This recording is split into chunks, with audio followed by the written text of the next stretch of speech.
Hi boys and girls, got another revolting rhyme for you today with my reading buddy here. Have you got your reading buddy with you ready?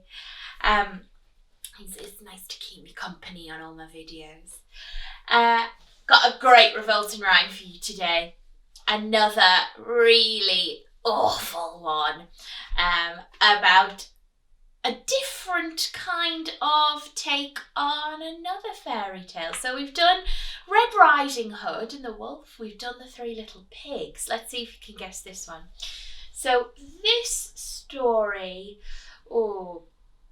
has three animals in it as well, like the Three Little Pigs. Three animals, can you guess?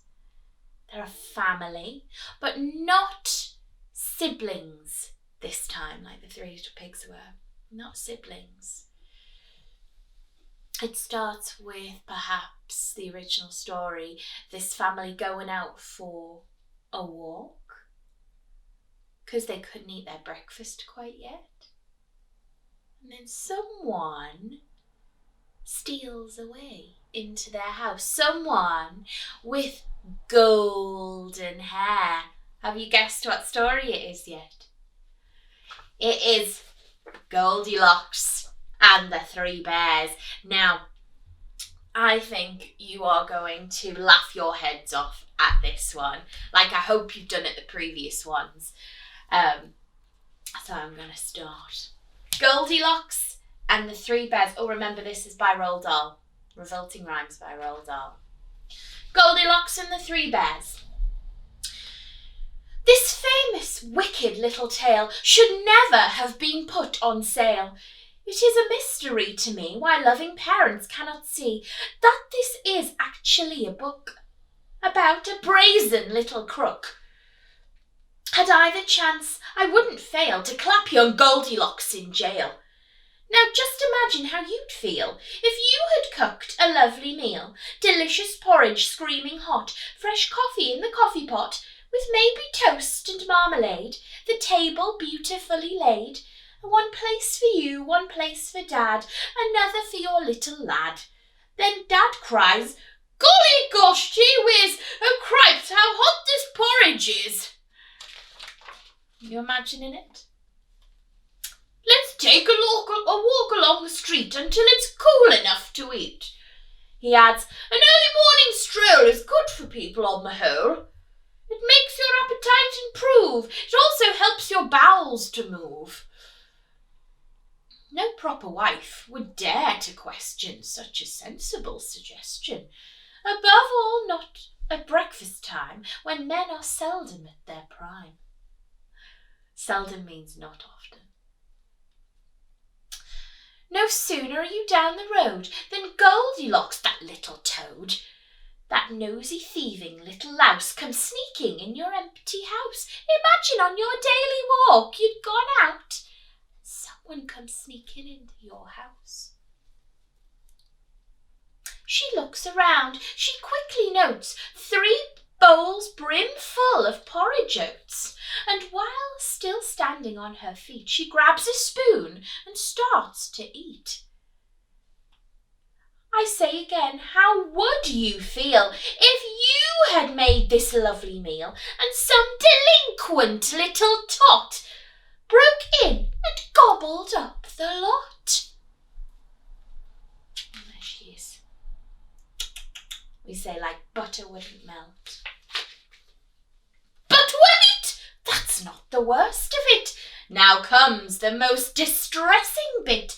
You are, of course, a house-proud wife, and all your happy married life you have collected lovely things like gilded cherubs wearing wings, and furniture by Chippendale, bought at some famous auction sale.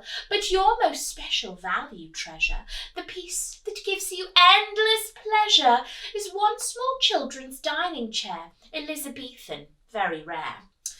It is, in fact, your joy and pride, passed down to you on Grandma's side. But Goldilocks, like many freaks, does not appreciate antiques. She doesn't care, she doesn't mind, and now she plonks her fat behind upon this dainty, precious chair, and crunch! It busts beyond repair. A nice girl would at once exclaim, "Oh dear, oh heavens, what a shame!" Not Goldie. She begins to swear. She bellows, "What a lousy chair!" and uses one disgusting word that luckily you have never heard. I dare not write it, even hint it. Nobody would ever print it. You'd think by now this little skunk would have the sense to do a bunk, but no, I very much regret she hasn't nearly finished yet. Deciding she would like a rest, she says, "Let's see which bed is best."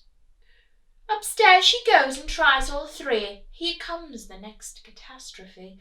Most educated people choose to rid themselves of socks and shoes before they clamber into bed, but Goldie didn't give a shred.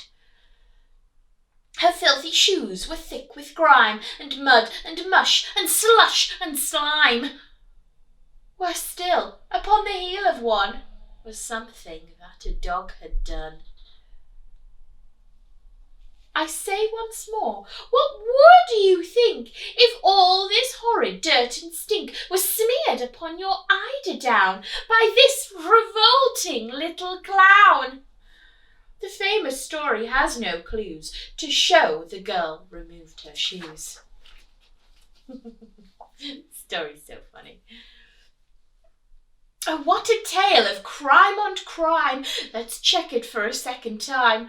Crime 1, the prosecution's case. She breaks and enters someone's place. Crime 2, the prosecutor notes. She steals a bowl of porridge oats. Crime 3, she breaks a precious chair belonging to the baby bear. Crime 4, she smears each spotless sheet with filthy messes from her feet. A judge would say without a blink, 10 years hard labour in the clink. But in the book, as you will see, the little beast gets off scot-free. While tiny children near and far shout, "Goody good! Hooray, hurrah! Poor darling Goldilocks," they say. "Thank goodness that she got away." Myself, I think I'd rather send young Goldie to a sticky end. "Oh, Daddy," cried the baby bear, "my porridge gone, it isn't fair." "Then go upstairs," the big bear said. "Your porridge is upon the bed, but as it's inside Mademoiselle, you'll have to eat her up as well." What's he saying? Mademoiselle is Miss. Saying, your porridge is on the bed, inside a little miss.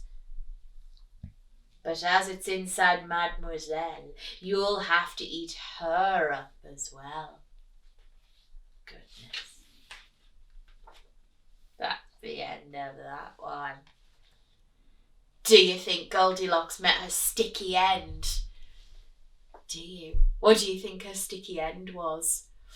Oh, I love this about Roald Dahl's books though.